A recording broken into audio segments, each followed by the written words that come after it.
अजय जी, प्रधानमंत्री जी ने अपने सारे मेंबर ऑफ पार्लियामेंट से कहा कि कोई कोई नेगेटिव बात नहीं है सरकार के प्रति, आप लोग जाते नहीं हो, जनता में बताते नहीं हो, सरकार की कोई गलती नहीं है, सरकार की कोई नेगेटिव बात नहीं है।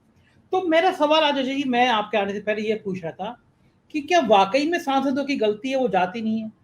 मोदी जी सही है अपनी जगह, या मोदी जी को ही पता नहीं है कि सरकार के प्रति नेगेटिव बात है या नहीं है? हकीकत क्या लगता है आपको, क्या लगता है? आप ये बताइए, चुनाव के अतिरिक्त नरेंद्र मोदी कहां पर कितना जनता के पास जाते हैं? और वो भी चुनाव में भी जनता के पास नहीं जाते, सिर्फ रोड शो करते हैं या रैली बुला लेते हैं। तो जनता का इंटरेक्शन कहां है? जनता की उन्होंने कहां सुनी?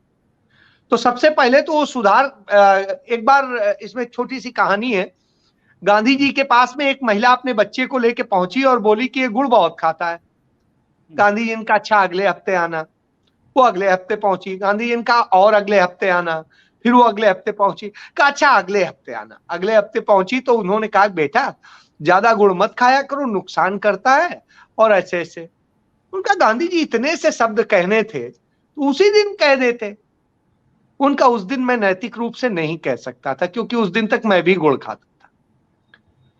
तो नरेंद्र मोदी यदि किसी को ये सिखाते हैं तो सबसे पहले खुद उन्हें इसका पालन करना चाहिए। और मैं समझता हूं कोई भी नेता जो भी बैकडोर से एंट्री नहीं मारता है वो अपने क्षेत्र में जाता है, चाहे जिस पार्टी का। हाँ, ये हो सकता है कम जाता हो, ज्यादा जाता हो, अलग विषय।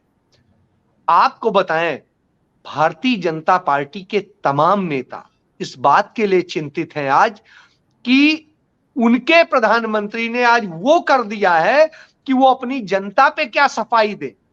वो जाते हैं तो डरते हैं कि साहब उनसे सवाल तो उनसे पूछा जाता है कि सांसद जी आपने क्या किया, हमारे बच्चे की ये समस्या है, हमने आपसे कहा था, आपने उस पर क्या किया। तो आज किसी आप भाजपा के सांसद से कहिएगा कि केंद्र के किसी मंत्रालय को या मंत्री को चिट्ठी लिख दे तो उसकी हालत बिगड़ती है।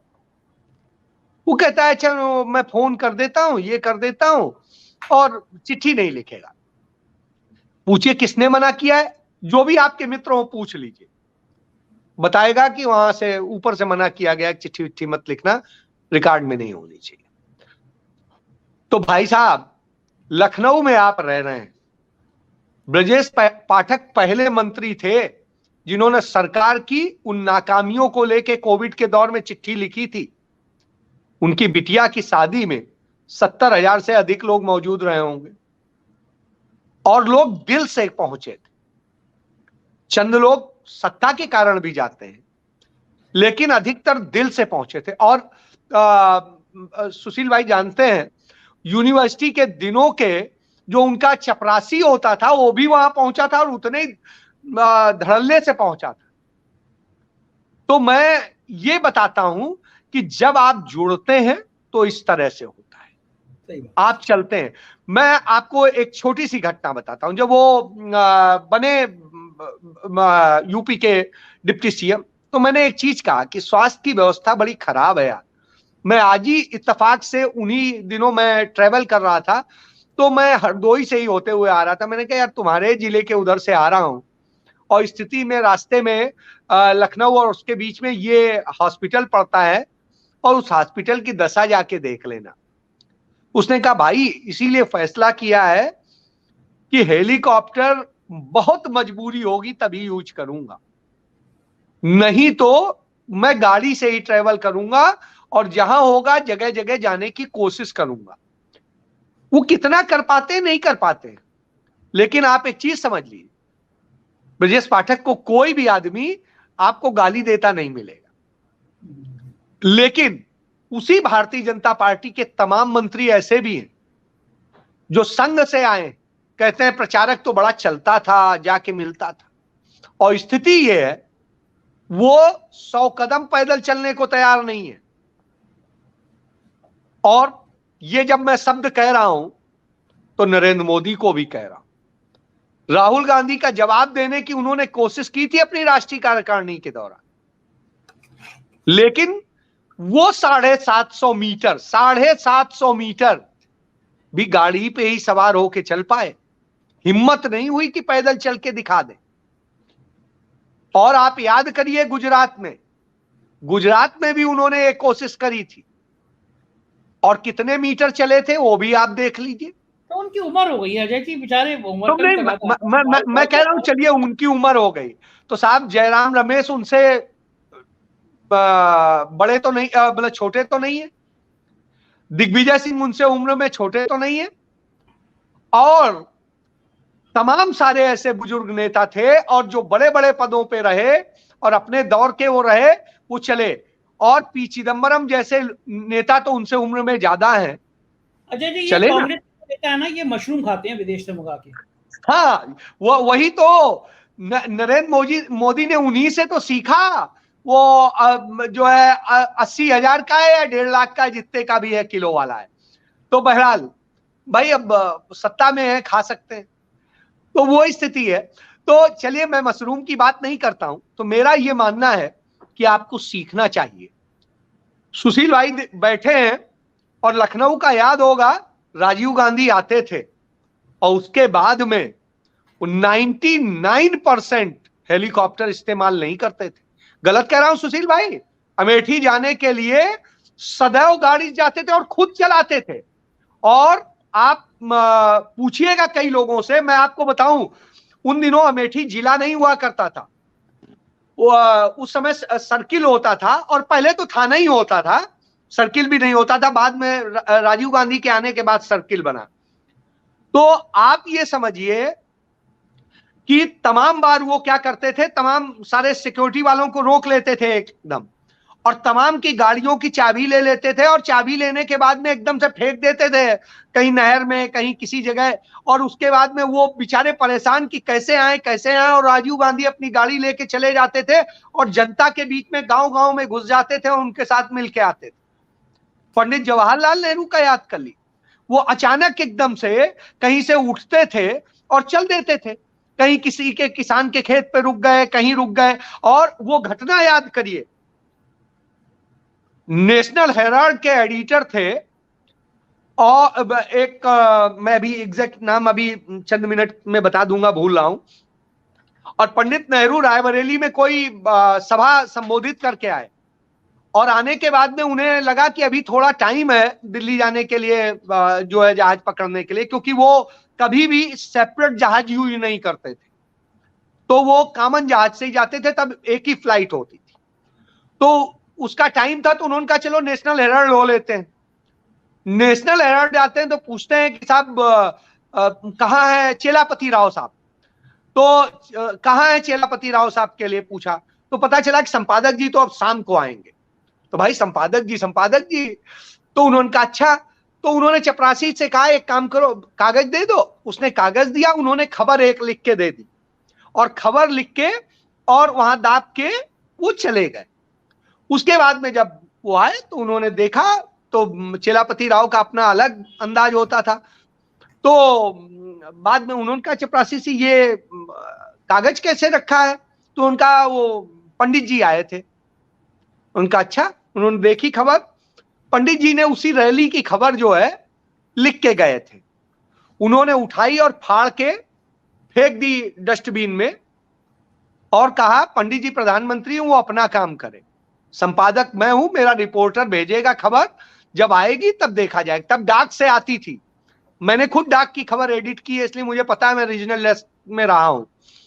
तो आती थी डाक से 4-4 दिन बाद, 3-3 दिन बाद, और उसके बाद में उसको निकाला जाता था, सब एडिटर रीराइट करता था और वो होता था। तो वो दौर होता था।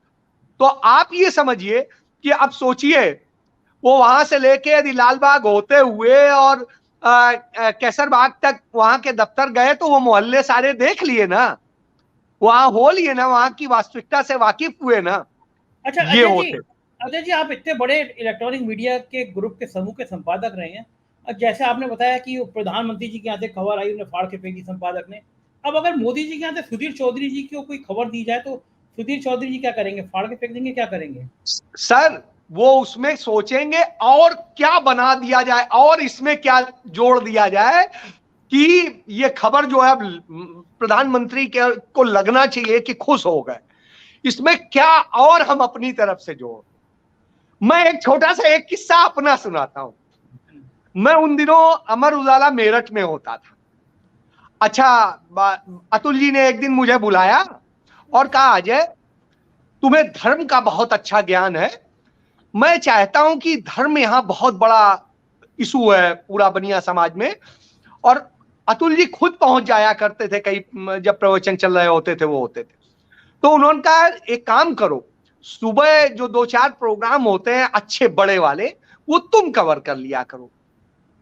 मैं कहा कर लूंगा, कोई बात नहीं। मैं अच्छा रात को साला 2 बजे सोऊं, 1:30 बजे सोऊं या 3 बजे सोऊं, और उसके बाद में स्थिति ये कि फिर सुबह 6-7 बजे से प्रवचन शुरू हो। तो अब बड़ी समस्या कि एक बार चले गए, 2 बार चले गए, 3 बार, हालत बिगड़ी। हम कहा यार ऐसे तो मर जाओगे, सोना भी नहीं हो पा रहा है।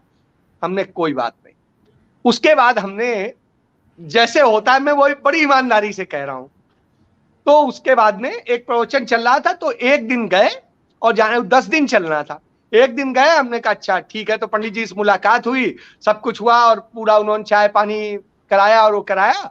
उसके बाद में उनसे बात करके मैं आ गया। उसके बाद में 9 दिन मैं नहीं गया, और 9 दिन मैंने जो खबर लिखी, पंडित जी जब, अच्छा उस प्रोग्राम में अतुल जी भी जाते थे, पंडित जी उनसे ऐसी प्रशंसा करें, अरे क्या गजब आपका रिपोर्ट है। मतलब उन्होंने इतनी प्रशंसा मेरी कर डाली। और आपने बिना जाए वो मैं खबर वही बता रहा हूं, जो थोड़ा बहुत धर्म का ज्ञान है उस ज्ञान को मिक्स करके महिमा मंडित कर दिया। तो स्वाभाविक, एक बात बताइए। मैं बस इसके बाद पूछिए। तो जब वो हो गया, तो आखिरी दिन जब बड़ा प्रोग्राम था, मैं उस दिन भी नहीं पहुंचा। अतुल जी मुझे शाम को बोले, यार तुम आए नहीं इतना, आज तो बड़ा। तो मैंने कहा नहीं सर, मैं था, मैं पीछे बैठा था। तो बोले कि नहीं नहीं, तो पत्रकारों, तो मैंने कहा सर मैं पत्रकारों के साथ नहीं बैठता हूं, मैं प्रवचन को सही से सुनता हूं और उसके बाद में उनके शब्दों का सही वो लिखता हूं, जिससे आम लोग समझ सके। और आप बताइए ना, या नहीं, अच्छा अच्छा हाँ ये तो कह रहे थे। फिर उन्होंने मुझे बताया कि अच्छा तभी पंडित जी इतनी वो कर रहे थे कि बड़ा ज्ञान है उसको और वो बड़ा अच्छा लिख रहा है। और उसको मैं ईमानदारी बता रहा हूं, यही काम ये लोग करते हैं। हम तो चलिए अजय जी, अगर आपकी ये बात आज मोदी जी सुन लेते हैं, तो मोदी अपने मंत्रिमंडल में आपको कौन सा विभाग देना चाहेंगे? नहीं, मैं उस काबिल नहीं हूं, नहीं कर पाऊंगा। बिना जाए इतनी अच्छी मैं फिर क्या कह रहा हूं, वो तो चलिए मजबूरी थी। अच्छा चूंकि मुझे पता है कि रामायण में तुम क्या बताओगे, तो घुमा के मैं उसी को जो भी कुछ है कर रहा था। लेकिन जानते हैं, पंडित जी खुश इसलिए थे ना कि उसमें उनका पूरा महिमा मंडन हो जा रहा है, जो उन्होंने कहा भी नहीं वो भी बताइए छप रहा है, जो वो मिस कर रहे हैं। तो उनसे ज्यादा नॉलेज की बात छप रही है, और क्या चाहिए। तो साहब यही स्थिति है आज के मीडिया की। और हालत यह है कि नरेंद्र मोदी कहे मैंने ये हिलाया, तो कहे साहब नरेंद्र मोदी जी ने ये इसलिए नहीं हिलाया, ये इसलिए हिलाया कि चाइना इससे समझ ले, पाकिस्तान इससे समझ ले, और अमेरिका तो घबरा गया। मोदी जी ने आंखें तरेरी। अब वो मोदी जी ने आंखें उस पे तरेरी, अपने आदमी पे तरेरी या किस पे तरेरी, लेकिन वो असर सीधे अमेरिका हो गया, हिल गया अमेरिका। तो कैसे जोड़ना है साहब, ये बताना है। तो आज मीडिया ये काम कर रहा है जी। बिल्कुल सही है अजय जी, बहुत मजेदार बातें आपने बताई।